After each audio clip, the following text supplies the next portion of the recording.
All right. The GOAT, CC, Caitlin Clark, had some things to say. Obviously, we saw the cryptic message Kelsey Mitchell put out there. Kelsey, you got to stop doing the cryptic messages, bro. You know it's going to stir the pot, girl. Come on now, Kelsey. I don't believe Kelsey is going anywhere. She is going to be an Indiana Fever. We got to get to what Caitlin Clark had to say, though. Welcome to Keep the Vision. Make sure you like, comment, subscribe, share the channel, hit that bell notification, and hype the video for your boy. Let's get into it. In an article here on Athlon Sports. Let's get to it. Here it says, Caitlin. The message landed online without warning, brief, vague, and loaded with implication. Within minutes, it sent shockwaves through the WNBA community, as fans and analysts alike tried to decode what it meant for one of the league's most respected players.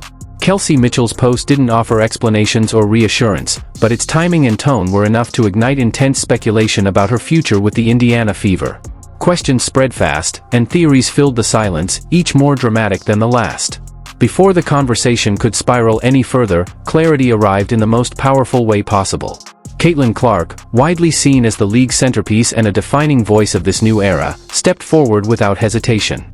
She didn't hedge, deflect, or stay neutral. Instead, she delivered a clear, confident response that instantly reframed the narrative and halted the rumor mill in its tracks. Clark's reaction wasn't about damage control, it was about unity. Her words reflected unwavering belief in her teammate and a firm commitment to the direction of the Fever as a whole. In a moment clouded by uncertainty, her stance cut through the speculation with purpose, signaling that whatever changes may come, loyalty, trust, and shared ambition remain firmly intact. That was the most disappointing thing. Hey, look, injuries happen. But I was looking forward to watching 44 games of Caitlin Clark destroying people. And we only got 13 games. Sad story. Due to multiple injuries, did not join. It says Clark, who played in just 13 games in 2025 due to multiple injuries, did not join the 3-on-3 Unrivaled League, despite reportedly being heavily pursued. There was speculation she would join in 2026 after opting not to participate in its inaugural season. Now, we know Caitlin Clark has dubbed Unrivaled every year. All the way, Kelsey Mitchell's post didn't arrive quietly, it arrived loaded with intrigue. Paired with striking images taken in New Jersey, the caption was short, sharp, and impossible to ignore, eyes open, mouth closed. That single line was enough to ignite instant debate across social media, with fans and insiders racing to interpret what appeared to be a carefully coded message. Speculation quickly escalated into full-blown theories. Many were convinced a blockbuster trade was imminent, while others feared a surprise exit from the Indiana Fever. Mitchell has always embraced mystery, often choosing subtlety over explanation, but this moment felt different. The silence carried weight, and the timing only intensified the sense that something major was unfolding behind the scenes. As the hours passed, uncertainty gripped the league. Was she preparing to walk away from the franchise that shaped her professional rise? Or was this simply another calculated moment of reflection before a bold new chapter? Across the WNBA, the pause felt collective, players, analysts, and fans waiting for clarity. This wasn't routine communication. It carried the unmistakable energy of a turning point, one that hinted at consequences far bigger than a single post. Jersey, as she teased her upcoming appearance. Eyes open, mouth closed, Mitchell wrote in the caption of her post. Clark showed support for Mitchell by commenting on the post. She wrote, "Let's go, Kels." Mitchell will be playing alongside Sonia Citron, Ezzie Magbegor, Natisha Heidemann, Sanaya Rivers, and Mo Billings with the Hive BC in 2026. The team will be coached by Chicago Sky assistant Rena Wakama. The second season of Unrivaled kicks off January 5th. It will be interesting to see how Mitchell performs in the 3-on-3 setting. It's worth noting she led the Fever in scoring during the 25 season. As the speculation finally began to unravel, the reality turned out to be far less dramatic, but no less significant. The team at the center of the chatter wasn't a rival WNBA franchise at all. Instead, the spotlight shifted to Hive BC, one of the newest clubs entering the second season of Unrivaled. The confusion cleared quickly once it became known that Kelsey Mitchell was preparing for her debut in the fast-paced 3-on-3 league. This revelation reframed the entire conversation. Unrivaled exists in a different competitive lane, built specifically to give elite players a stage during the off-season without disrupting their WNBA commitments. For Mitchell, the move represented opportunity rather than departure, a chance to sharpen her game, expand her visibility, and take on a fresh challenge in a new environment. The clarification brought relief across the Fever fanbase. Mitchell wasn't walking away from Indiana or signaling the end of her tenure. She was broadening her professional footprint, adding another layer to an already accomplished career. Far from a seismic exit, it marked a strategic step forward, one that strengthened her profile while keeping her roots firmly intact. Hive BC in Unrivaled, okay? Now we got to go over to Front Office Sports, man. And shout out to Annie Costable. All right, Annie Costable had an article here titled "The Year of the WNBA's Extinctual Fight." And this could be do or die for the league. I think there's a lot of people in decision-making spots with the WNBPA who are a conflict of interest. And that's not like, that's not me looking at y'all character and saying it's a conflict of interest. It's me looking at the facts. When you are Clark didn't wait for speculation to cool or narratives to settle. Her response arrived quickly and landed with impact, becoming the moment that reset the entire conversation. Commenting directly on Mitchell's post, Clark wrote, "Let's go, Kells." Short, direct, and unmistakable, the message carried far more weight than its few words suggested. This wasn't a throwaway comment or routine social media interaction. Coming from the most recognizable figure in the league, it functioned as a public vote of confidence. Clark's response made her position clear. She fully supported Mitchell's move and saw it as progress, not disruption. In a professional environment often shaped by competition, roster tension, and outside noise, that kind of visible backing matters. More importantly, the comment revealed something deeper about the culture within the Indiana Fever. Clark's support wasn't limited to on-court chemistry, it extended to her teammates' growth beyond the WNBA spotlight. Her words resonated well past the post itself, serving as a signal to fans, media, and the league at large. Loyalty, trust, and shared momentum didn't stop at league boundaries, and Clark made sure everyone understood that loud. I think there's a lot of people in decision-making spots with the WNBPA who are a conflict of interest. And that's not like, that's not me looking at y'all character and saying it's a conflict of interest. It's me looking at the facts. When you are signed with competitor leagues and you have stake in competitor leagues, I don't think you should be the one in charge of negotiating for another league. I just think that's a conflict of interest in any business, and that just is what it is. But she put in the article here, it says the WNBA year is in 5. Mitchell's move into Unrivaled isn't a solo leap, it's part of a much larger wave. She's joined by a notable group of Indiana Fever teammates from the 2025 roster, turning what could have been an individual decision into a collective statement. Lexi Hull, Aaliyah Boston, Erica Wheeler, Nalissa Smith, and Victoria Vivians are all set to compete in the 3-on-3 league, bringing continuity and chemistry with them. That level of participation speaks volumes.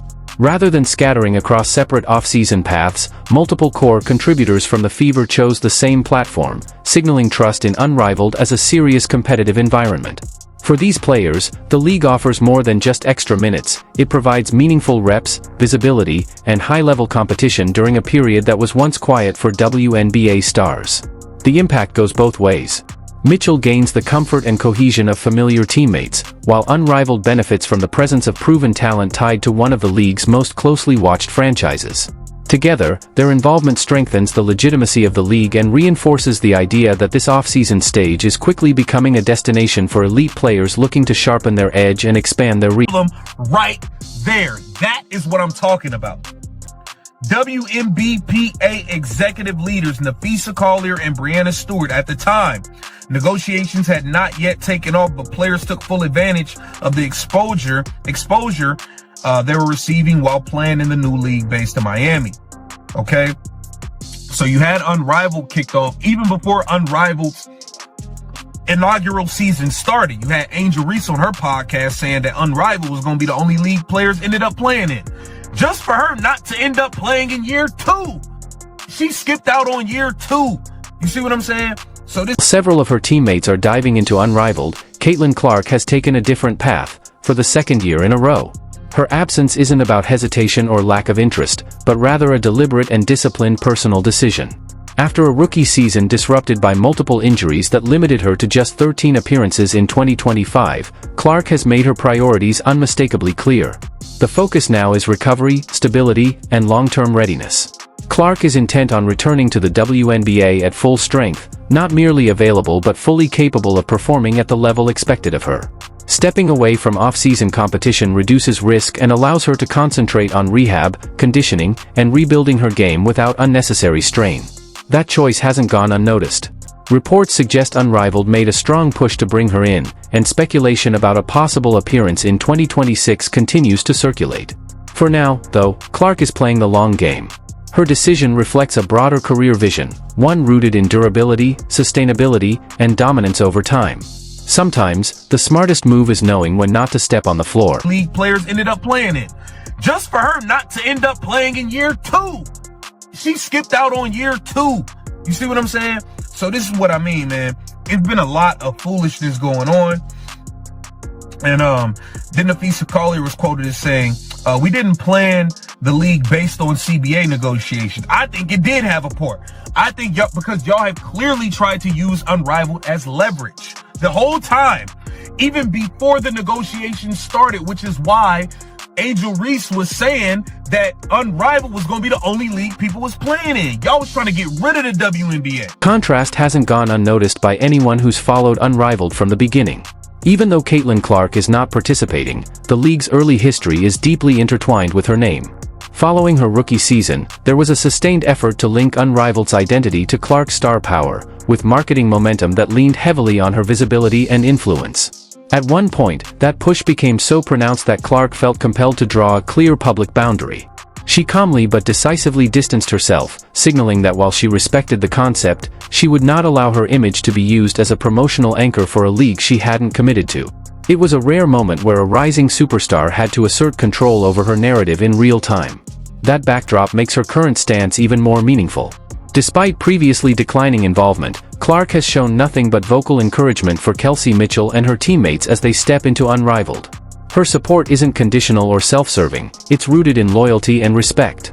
In championing her teammates' choices, Clark demonstrates leadership beyond participation, proving that backing the people around you can matter just as much as stepping onto the court yourself. The backdrop for Collier and WNBA Commissioner Kathy Engelbert's now infamous, previously private conversation among Collier's accusations was that Engelbert has said Caitlin Clark should be grateful she makes $16 million off the court because without the platform that the WNBA gives her, she wouldn't make anything. Right? So we saw how Unrivaled, just the whole thing kind of backfired with Kathy Engelbert having that conversation with her there. So it's just kind of like, I don't know if we're going to get to a place where we can get a deal done. I am hopeful. But I will, I'm going to be honest. I'm going to watch some Unrivaled. And surrounding Unrivaled goes far beyond expanded opportunities for players. Beneath the surface lies a growing and deeply complex controversy tied to leadership within the WNBPA itself.